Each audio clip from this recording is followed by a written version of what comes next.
If you've ever thought about quitting social media, you've probably made a mental exception for YouTube. It's not really social media, right? It's educational, inspirational, and sometimes even motivational.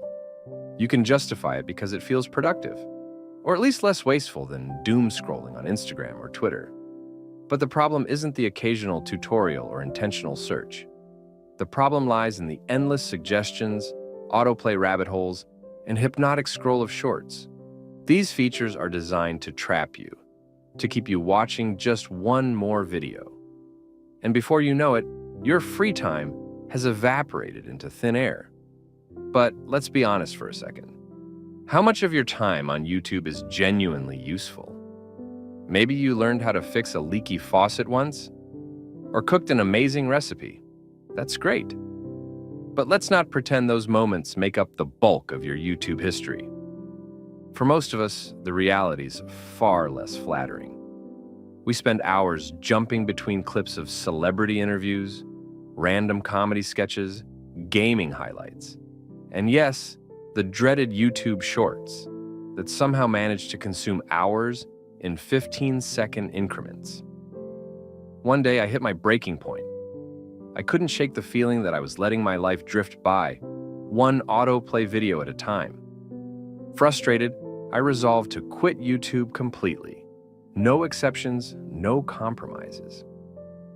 My plan was simple: delete the app, block the site, and move on with my life. But here's the catch. Cutting it out completely doesn't actually work. At least, not for me, and probably not for you either. YouTube isn't all bad. Sometimes you genuinely need a tutorial or want to look up a specific piece of information. Completely cutting it out would be like throwing away an entire toolbox because you don't like one wrench.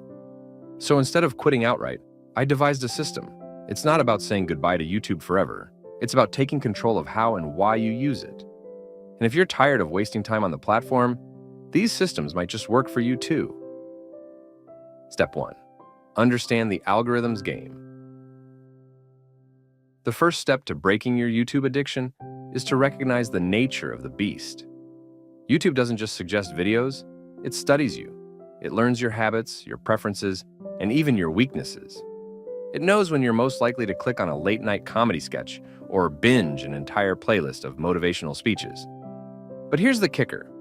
The algorithm isn't trying to help you. It's trying to keep you watching. Its ultimate goal is to maximize the time you spend on the platform, not to enrich your life. Once you understand this, you can start to see the recommended feed for what it really is: a carefully crafted trap. Here's an experiment. The next time you open YouTube, don't click on anything right away. Instead, take a good, hard look at your homepage. Look at the thumbnails, the titles, and the descriptions. Ask yourself, how many of these videos have made a meaningful difference in my life before? How many of them are likely to change my life now? The answer is almost always none. Most of these videos are what I like to call filler content. They don't educate you, inspire you, or even entertain you in any memorable way. They exist to fill the gaps in your day, the small moments when you're bored, tired, or procrastinating. Once you see these recommendations for what they are, it becomes much easier to resist the temptation to click. Step 2. Declutter your YouTube experience. Recognizing the problem is one thing. Doing something about it is another. If you're serious about breaking free from YouTube's grip, you need to take proactive steps to declutter your experience. For desktop users, the Untrap for YouTube browser extension is a lifesaver. This free tool lets you customize almost every aspect of the platform. Hate shorts? Hide them. Find infinite scrolling addictive? Turn it off. You can even disable titles, views, and descriptions, so videos appear as plain, unremarkable boxes. And if you want to make YouTube truly unappealing, you can activate grayscale mode, which drains all the color from videos. For mobile users, I recommend the Screen Zen app. It doesn't block YouTube outright, but it introduces a pause every time you try to open the app. You can set this delay to anywhere from 5 seconds to a full minute, during which you'll see a custom message. My advice? Make it something brutally honest. For example, are you really about to waste another hour watching cat videos? But ScreenZen's real MVP feature is its ability to block YouTube Shorts separately.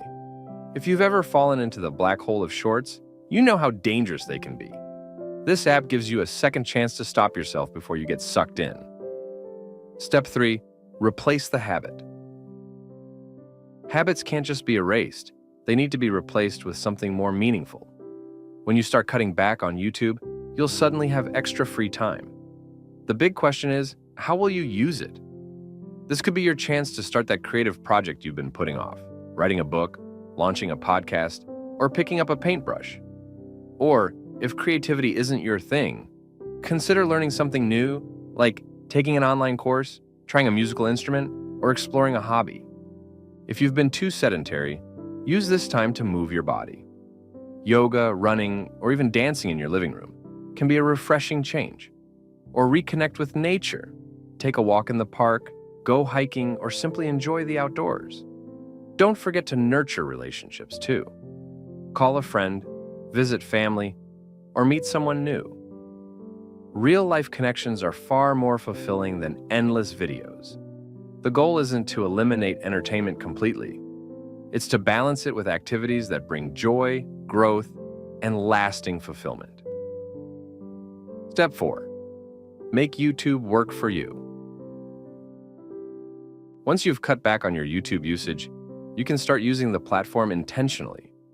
Instead of mindlessly scrolling through recommendations, decide what you want to watch before you open the app. Search for specific topics or creators that genuinely add value to your life. Here's a pro tip. Create a playlist of videos that are worth revisiting. These could be tutorials, inspiring talks, or even just things that make you laugh. When you feel the urge to watch YouTube, go straight to this playlist instead of getting lost in the homepage feed. And if you're feeling particularly ambitious, consider becoming a creator yourself. Instead of consuming content, start making it. Share your knowledge, tell your stories, or just document your journey. Creating is infinitely more rewarding than consuming, and it gives you a whole new perspective on the platform. Step 5. Reflect and adjust. Breaking free from YouTube addiction isn't a one-time fix. It's an ongoing process. Take some time every few weeks to reflect on your progress. Are you spending less time on YouTube? Are you using the platform more intentionally? Are you filling your free time with activities that genuinely enrich your life? If the answer is yes, congratulations, you're on the right track. If not, don't beat yourself up. Habits take time to change, and setbacks are a natural part of the process. The important thing is to keep experimenting until you find what works for you. In the end, YouTube is just a tool. Like any tool, its value depends on how you use it. It can be a source of inspiration, education, and entertainment, or it can be a black hole that sucks away your time and energy. The choice is yours. So, the next time you find yourself mindlessly scrolling through suggested videos, take a moment to pause and reflect.